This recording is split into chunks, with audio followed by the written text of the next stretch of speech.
So, this came in the mail yesterday. I posted it on Instagram, and every DJ that follows me was like, oh my God, like how is it? So much that I'm making my man grab the camera so we can film a review really quickly. If you've never seen this thing before and you have no idea what the hell I'm talking about, this is a DJ device made for live DJing that eliminates the tone arm and the needle from the turntable, and you can bypass all that with this fancy wireless controller that sits atop the record and allows us to DJ without a needle.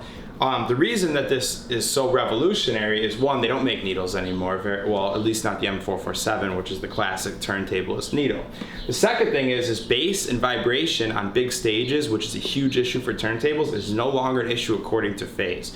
And I do run into it sometimes at certain clubs, or actually certain places I'm excited to test this out on, because the bass is just right underneath the DJ booth.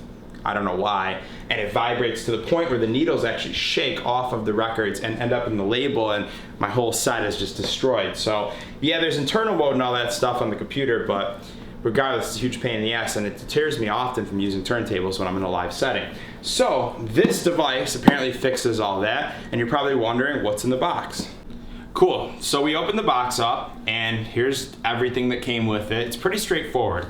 You get this like fancy dock, which has the two RCAs and one USB, and it also charges the two controllers. These are the wireless controllers, obviously.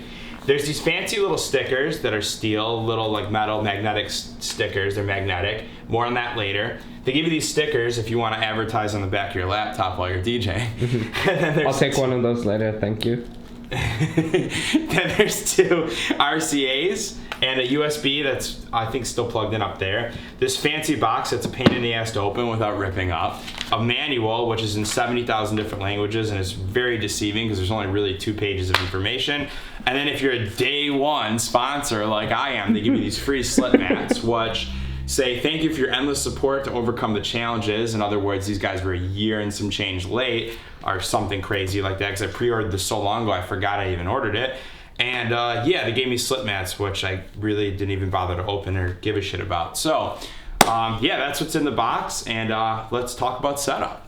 To set this thing up in a club environment, I'm going to show you what we have here before I touch anything, and that's the turntables, the DJ M900 mixer that every club pretty much in the world has, and then I have the 2 RCAs from the turntables hooked up into the mixer. So when I first decided to set this thing up, I was kind of confused because my first time opening it, and I was looking at the manual, and I realized this system is completely independent of a Serato box, completely independent. And again, I'm using Serato. I'm assuming most guys that are doing this are using Serato. So that's pretty interesting, because immediately when I open something like this up, I'm like, you know, if something was to go wrong in the nightclub, what would I do? And how does this work? And how do I set it up? I'm like having all these thoughts which distract me from even setting it up. And it's quite simple, actually, and I, like everything else in life, I overthought it very much. 2 RCAs, they can be plugged in at any line. So we're gonna use the CD in the line button here. Yep. And then I'm gonna plug them into the back.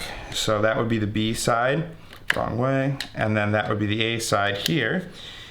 And that's it. That's pretty much all there is to it. And I didn't think about it, but it's independent of the turntable. So if the Serato box is hooked up, or these phonos go somewhere, it doesn't matter. You don't have to unplug them, which makes my life a lot easier, because if something goes wrong, we don't have to rewire anything. We can just switch inputs to the Serato box, which is awesome. Which is also exactly what we're gonna show you in a bit. Exactly. So I plug this thing into the laptop, and that's pretty much all there is to it. This thing lights up. You gotta make sure you charge them. It says 10 hours of battery life, which is very interesting.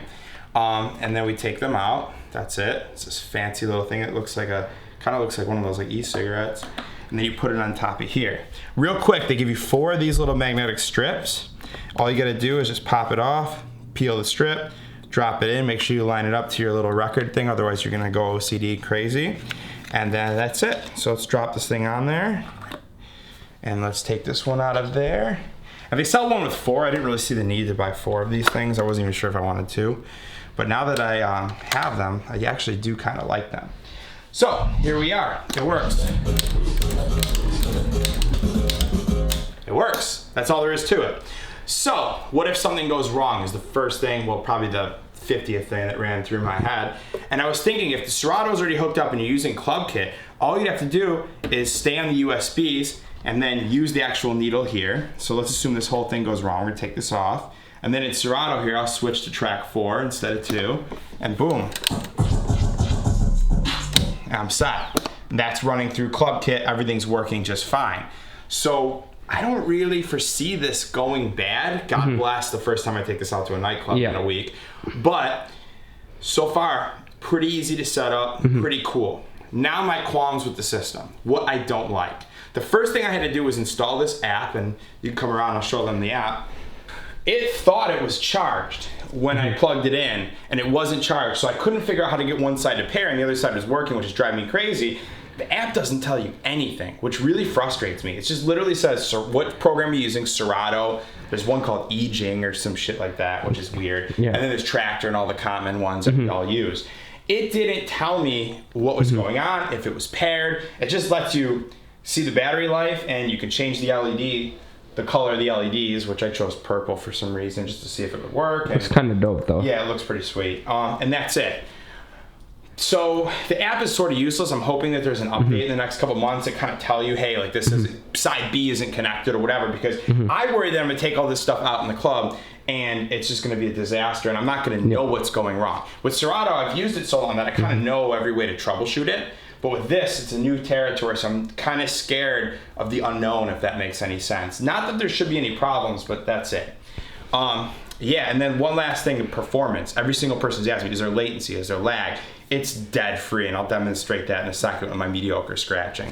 But it's dead on. Like, it really works flawlessly. The only thing it's weird to me because I don't use the needle anymore. And I use the marker as the needle as a marker when I DJ. It's kind of strange not having. It's just a little weird. I keep reaching for it, and I'm like, wait, there's no needle on there. Like, super weird. But other than that, I opened this thing. I was very skeptical when I opened it. I didn't think I was gonna like it. I was very frustrated when the battery was dead and it wasn't really clear to me that that's what was wrong. After playing with it for a couple hours, I'm actually really hyped on this thing and I really like it, which says a lot. I think this might be a very interesting piece of technology for DJs that still use turntables. I think it's probably the best solution and the most revolutionary thing in DJ technology since Serato first came out. I'm gonna touch on a few things. So right now we have it going into the line inputs of the mixer. This is something to note. If you're plugging this into an SL box, they would go into a line input and it would be the inside. The outs still go into a mixer. We're using Club Kit because both of us use Serato DJ Pro.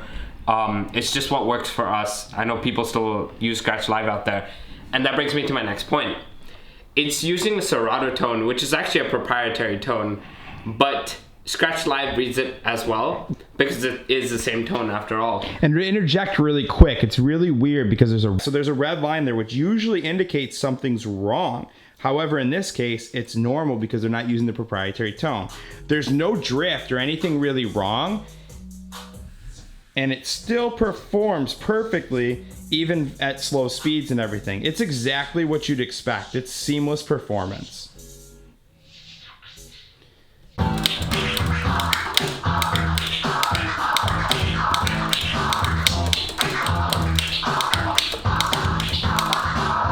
Works great. I love this thing actually, to be honest with you. Blending is really accurate too. It responds immediately. The only thing about this thing is it can't bypass the pitch. So if the pitch is still messed up in the club, which most turntables are, that's an issue. Oh yeah, one more cool feature that I can't wait to see every single DJ do on Instagram. And we're out of here. Thanks for watching, guys. I hope you got something out of this, and if you did, like and subscribe. Peace.